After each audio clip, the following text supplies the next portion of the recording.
Bismillahirrahmanirrahim.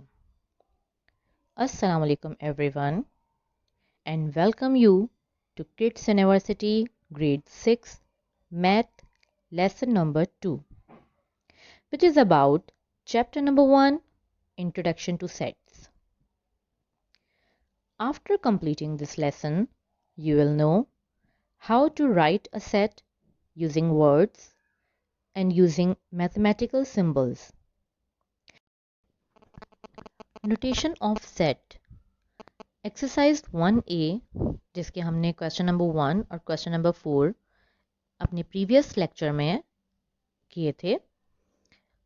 अब question number 2 and 3 जो कि पेज नंबर 4 पे है, ये करेंगे हम आज क्लास वर्क में। उसके अलावा रिप्रेजेंटेशन ऑफ सेट से रिलेटेड एक्सरसाइज 1B जो कि पेज नंबर 5 एंड 6 पर है, ये भी हम इसके कुछ पार्ट्स क्लास वर्क में और कुछ पार्ट्स होमवर्क में करेंगे।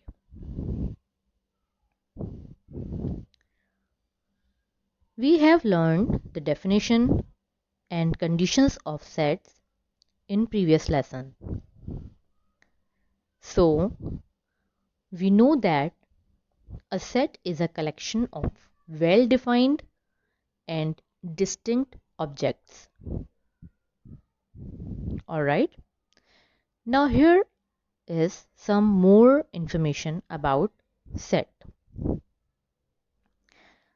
Number 1, it is often common to use capital letters to name a set. Number 2, elements of a set are usually designated with lowercase letters, means small letters.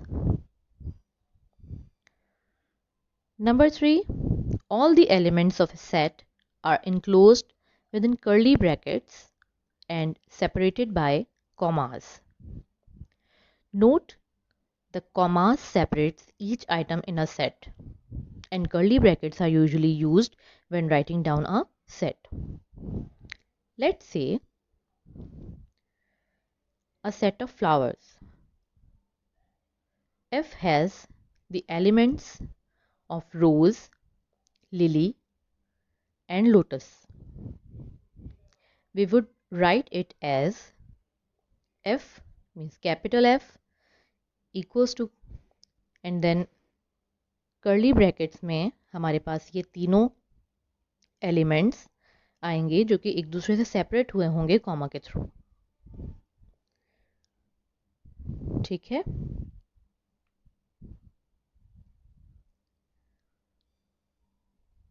now to show that an element is part of a set, we use this curvy E symbol, और अगर कोई member या कोई element किसी set का हिस्सा नहीं है तो हम उसके लिए क्या यूज़ करेंगे कि अगर हम इस कर्वी ई के ऊपर एक स्लैश डाल देंगे तो हम उसे यूज़ करेंगे कि ये मेंबर इस सेट का नहीं है, यानी ये बिलोंगिंग्स को या मेंबरशिप को बताते हैं ये दो साइन। अगर सिंपल कर्वी ई है तो ये शो करेगा कि एक जो नंबर या कोई भी ऑब्जेक्ट दिया हुआ है ये एक सेट का मेंबर है, और अगर उसी के ऊपर स्लैश डाल देंगे तो ये शो करेगा कि वो उसका मेंबर नहीं है। सो अगर एक x है वो सेट A का मेंबर है तो हम इसको इस तरह रिप्रेजेंट करेंगे, और अगर x सेट A का मेंबर नहीं है तो हम उसे इस तरह रिप्रेजेंट करेंगे। अभी हमने फ्लावर्स वाले की एग्जाम्पल देखी तो हम उसी से देखेंगे। Rose is an element in set F and this shown to you here. ठीक है, लेकिन क्योंकि इस सेट के अंदर सनफ्लावर नहीं आता, तो अगर सनफ्लावर आ जाएगा कि सनफ्लावर सेट F का हिस्सा है या नहीं है तो हम क्या कर देंगे कि no, sunflower is not a member of set F, तो हम उसे रिप्रेजेंट करने के लिए ये सिंबल यूज़ करेंगे। ऑलराइट, अब हम देखते हैं अपनी एक्सरसाइज 1A, जिसके क्वेश्चन नंबर 2 और क्वेश्चन नंबर 3 हमने पहले नहीं किए थे, वो हम आज करने वाले हैं क्लास वर्क में। सो अब से मेरा तरीक़ेकार ये होगा कि I will not solve all the questions for you, बल्कि हम ये करेंगे कि क्वेश्चन में से कुछ पार्ट्स मैं आपके लिए, आपको दिखाने के लिए कि किस तरह सॉल्व होंगे, मैं यहाँ सॉल्व करूँगी और फिर उसी मेथडोलॉजी को इस्तेमाल करते हुए आप बाकी पार्ट्स को as your home assignment solve करेंगे। So question number 2, if P is equals to 1, 2, 3, 4 in a set and set Q has elements A, B, C and D. So write the symbols curvy E or slashed curvy E in blanks. तो आपको यहाँ पर set P और set Q के elements बताए हुए हैं और उसे यूज़ करते हुए आपको इन दो सिंबल्स से आगे की जो ब्लैंक्स हैं ये फिल करनी है। ये दोनों सिंबल्स आपको पता है क्या रिप्रेजेंट करते हैं। Curvy E tells that this is the element of this set, और जबकि ई के ऊपर जो स्लैश लगी है इसका मतलब है वो इस सेट का एलिमेंट नहीं है। तो मैं यहाँ आपके लिए 3 पार्ट सॉल्व कर रही हूँ। Number 1, 2 dash set P। तो क्योंकि आपने देखा था कि P में 1, 2, 3, 4 एलिमेंट्स थे जिसमें 2 इंक्लूडेड था, तो इसका मतलब है 2 P का मेंबर है, तो हमने उसका ये सिंबल लगा दिया। इसी तरह नंबर 4th पार्ट पे आए तो D ब्लैंक सेट Q। तो आपने देखा था कि सेट Q में मेंबर्स कौन कौन थे, A, B, C और D। तो D इंक्लूडेड था, तो इस वजह से ये मेंबर है इसका और हमने इसका ये साइन लगा दिया। नंबर 5th है G ब्लैंक Q। तो Q में सिर्फ A से लेकर D तक के लेटर्स थे, G नहीं था। इसका मतलब है कि G is not a member of set Q, तो हमने ये इसमें सिंबल लगा दिया। अब आपको ये बात पता चल गई है कि हमको इसको किस तरह सॉल्व करना है। तो इसी तरह से आप बाकी पार्ट सॉल्व करेंगे। जो एलिमेंट सेट का हिस्सा होंगे वहाँ आप ई लगाएंगे, और जो सेट का हिस्सा नहीं होंगे, जो सेट में इंक्लूड नहीं होंगे, आप कह देंगे कि no these are not members, तो उसके लिए आप स्लैश्ड ई का सिंबल लगाएंगे। तो ऐसे होंगे हमारे सारे पार्ट्स। It's very easy. अच्छा, अब क्वेश्चन नंबर 3 पे आ जाते हैं। Question number 3 is list the elements of the following sets. Also name the sets as A, B, C, etc. अब इस क्वेश्चन में आपको हर पार्ट में ये बताना होगा कि इस सेट में कौन कौन से एलिमेंट्स आएंगे, और यानी हर मेंबर का आपको अलग अलग नाम लिखना है और सेट का अपना नाम भी आपको देना है खुद से। जैसे कि पार्ट 1 में हमें क्या कह रहे हैं, counting numbers less than 10। we have to write the elements of a set of counting numbers less than 10। तो सबसे पहले तो हमें इसको एक नाम देना है, तो हमने इसका नाम n दे दिया because we are talking about numbers. अब काउंटिंग नंबर्स क्या होते हैं, जो 1 से स्टार्ट होते हैं और ऑनवर्ड्स। सो वी विल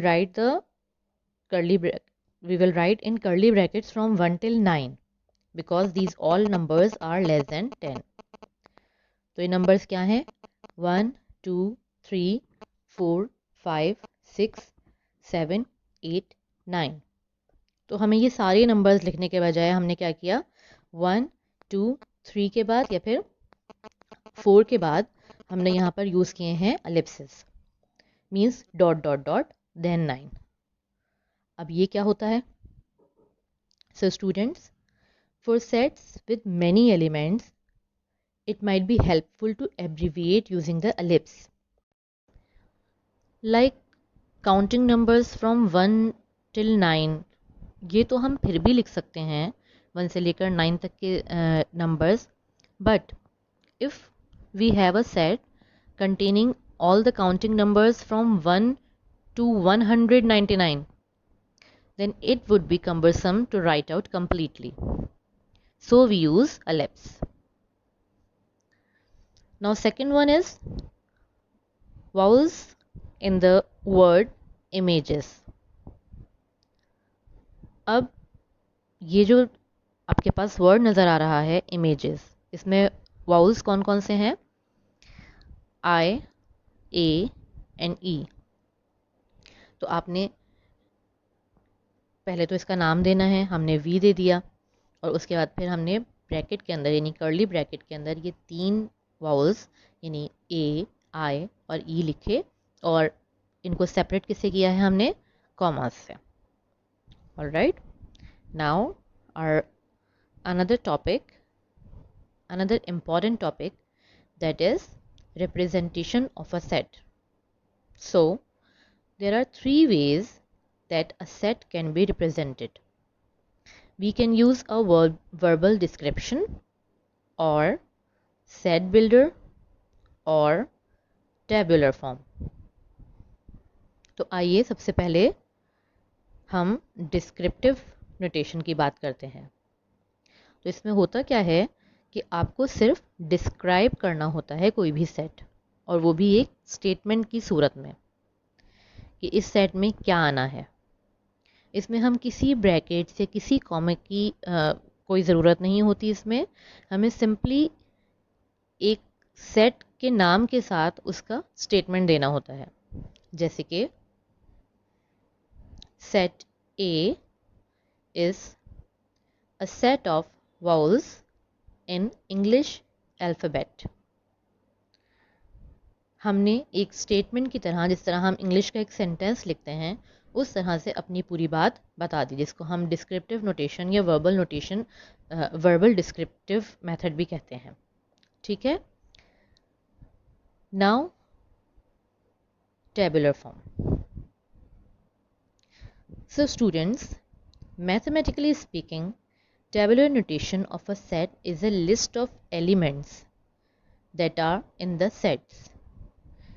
जाहिर है इसके अंदर हम एलिमेंट्स को एक लिस्ट की तरह से देते होंगे. So in order to write a set in tabular form, we simply need to follow 2 steps. Number 1, identify all the elements in the set, and number 2, list the elements separated by commas within curly brackets. जिस तरह अभी हम पिछले कुछ sets देखते आए हैं. For example, consider the set A described earlier in verbal form. To write this in tabular form now, we would first identify all the elements in the set. So let's recall. Set A is a set of vowels in English alphabets. So what are the vowels? A, E, I, O and U. Now we just write these vowels separated by commas within curly brackets. Ta-da! We have got A in tabular form. That's not so hard, is it? Now finally, we have set builder notation. In this form of sets, a letter is used to show all the properties of the elements of that set.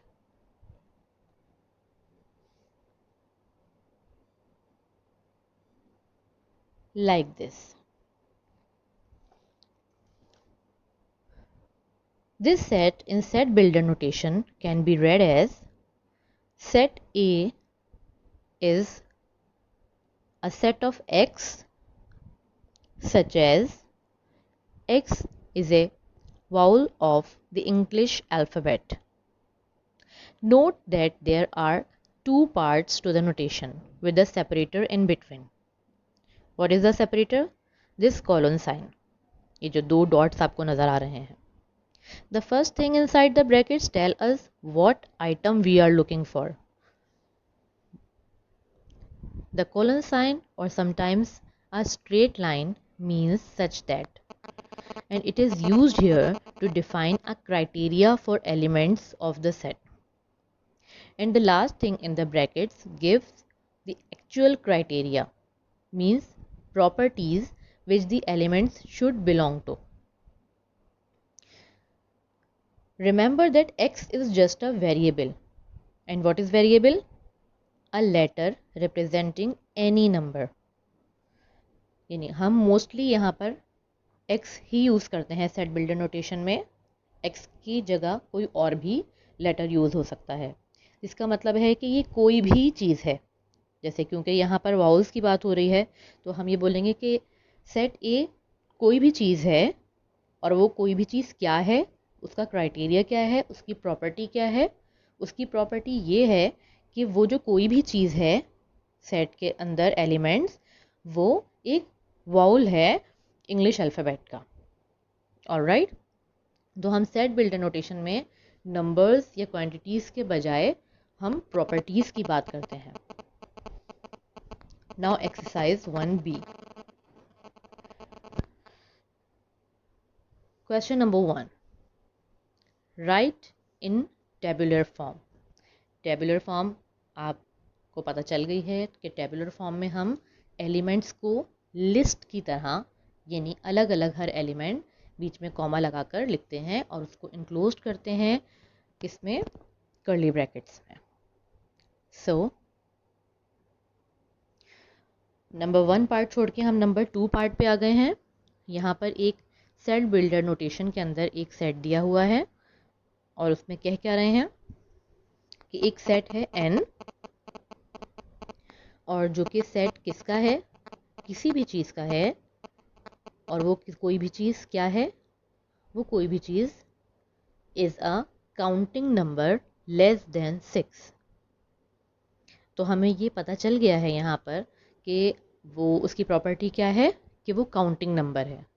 Counting number शुरू कहाँ से होते हैं? 1 से. यानी जब हम counting शुरू करते हैं किसी चीज़ की तो 1 से शुरू करते हैं, तो इसलिए काउंटिंग नंबर हमारे पास हमेशा 1 से शुरू होते हैं.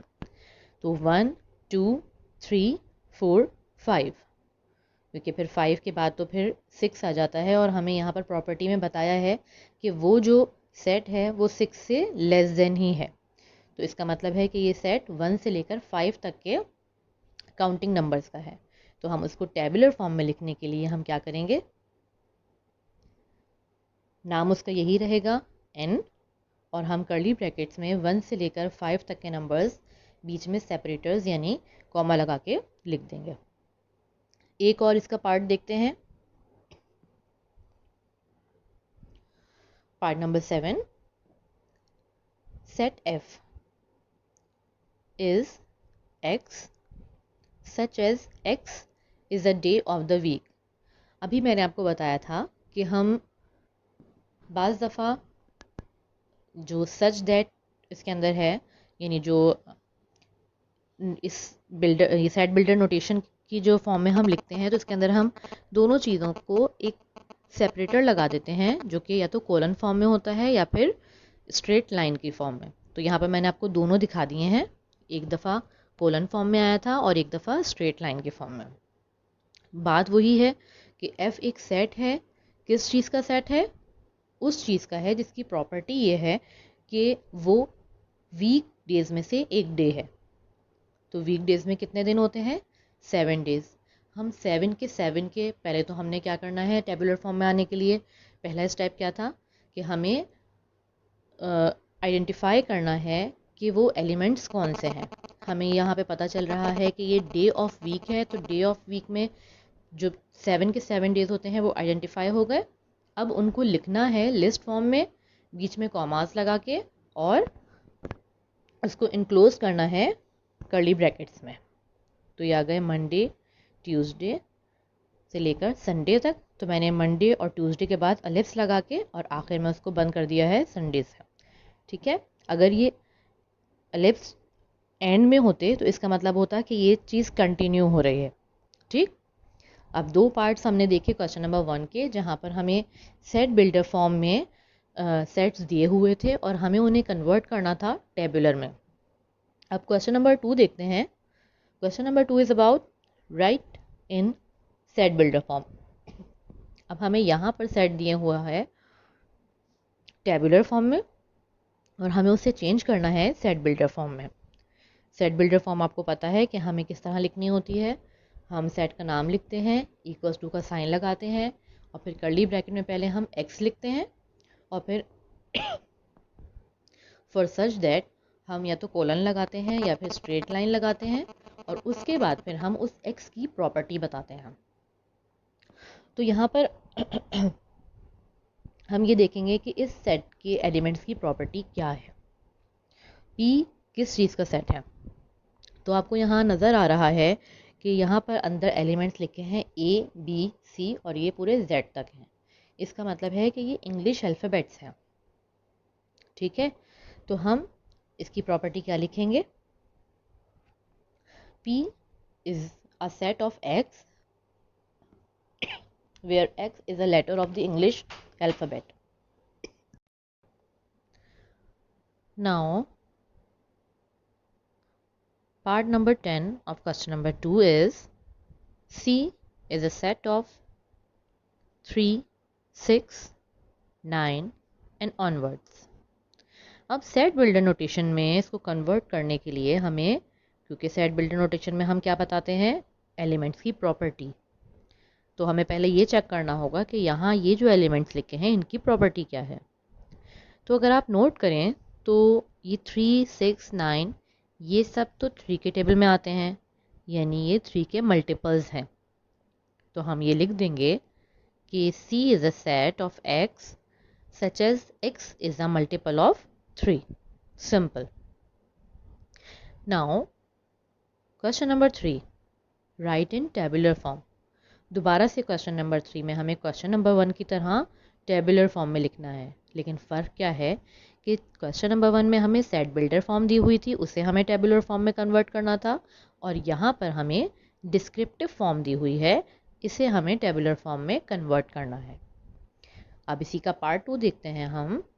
तो set of 1 digit natural numbers. अब यहाँ पर तो सेट का नाम भी नहीं दिया हुआ, तो हम सेट का नाम भी देंगे और दूसरी बात ये कि हम इसको टेबुलर फॉर्म में भी लिखेंगे। तो क्योंकि ये नेचुरल नंबर्स हैं तो हमने इसका नाम दे दिया n, कैपिटल N, और क्योंकि 1 डिजिट नंबर की बात हो रही है तो 1 से स्टार्ट होकर ये 9 तक होंगे, क्योंकि 9 के बाद वाला नंबर तो 10 है जो कि 2 डिजिट नंबर होता है। तो हमने क्या किया कि 1 से लेकर 9 तक लिखने के बजाय हमने 1, 2, 3 अलिप्स एंड देन 9 लिखा। Another part number 4. Set of odd numbers between 10 and 20. Odd numbers आप सबको पता है क्या होते हैं, जो कि 2s के टेबल में नहीं आते। तो 10 से 20 के बीच में कौन से odd numbers हैं? 11, 13, 15, 17 एंड 19। तो हम ये लिख देंगे और क्योंकि odd numbers हैं तो हमने यहाँ पर इस सेट का नाम क्या दे दिया? O। तो ये हो गए 11, 13, 15, 17 एंड 19 जो कि सेपरेटेड हैं कॉमास से और ये इनक्लोज हैं कर्ली ब्रैकेट्स में। Now home task. Class work तो आपका ये था जो अभी दो पार्ट्स आपने इन तीनों क्वेश्चंस के किया। होम टास्क में you have to complete the remaining parts of question number 1, question 2 and question 3 of exercise 1B in your maths journals.